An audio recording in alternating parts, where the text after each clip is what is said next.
Tudo se iniciou na Revolução Industrial com as máquinas a vapor, que deram origem à primeira lei da termodinâmica. A primeira lei da termodinâmica estabelece uma conservação de energia, mostrando como o calor pode se converter em trabalho. Mas como o calor se converte em trabalho?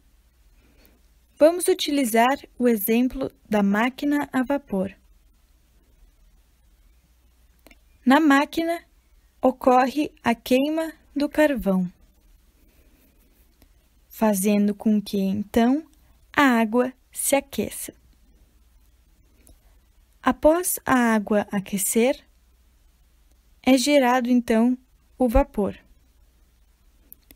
E a pressão do vapor contra a estopa irá gerar trabalho. Pois eu digo, então, que nem todo o calor em forma de trabalho é 100% aproveitado, pelo simples fato das moléculas não se movimentarem em uma só direção.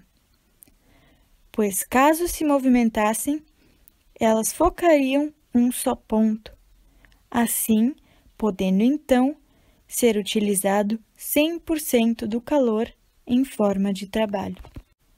Aqui entra então a segunda lei da termodinâmica, que nos mostra que movimentos em determinada ordem não podem ocorrer, ou não ao menos na prática, por serem altamente improváveis.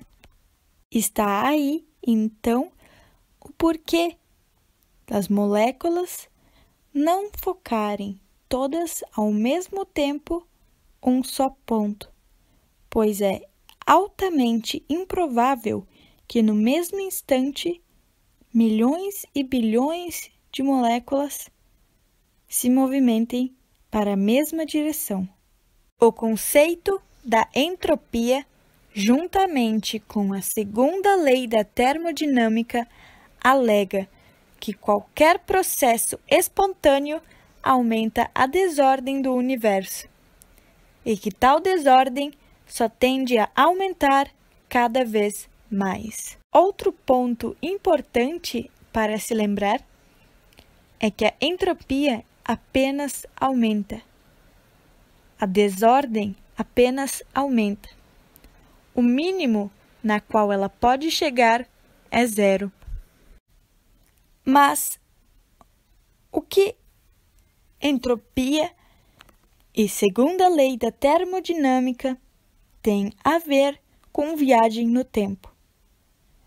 Pois bem, segundo a teoria da relatividade de Einstein, o tempo seria considerado uma quarta dimensão. Porém, o eixo do tempo só flui do passado para o futuro, sendo um eixo unidirecional. Se o tempo é unidirecional,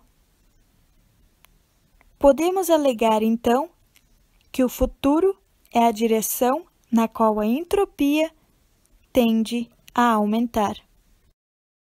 Se o tempo apenas vai para o futuro e a desordem tende a aumentar, podemos dizer sim que viajar para o futuro é possível.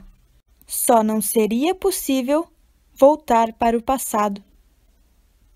Isso não acontece, pois os movimentos naturais sempre ocorrem de forma que a entropia aumente.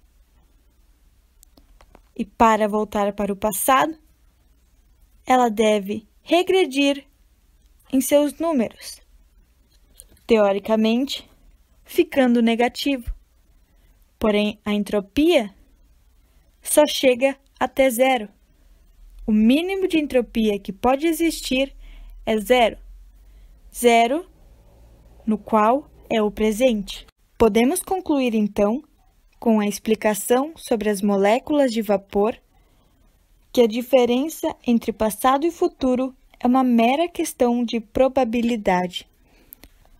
pois a entropia chegar a um ponto de ser negativa é improvável em tantos níveis que chamamos de impossível, tornando então voltar para o passado tecnicamente impossível, pois o mínimo que a entropia chega naturalmente é zero, e zero é o presente no qual vivemos.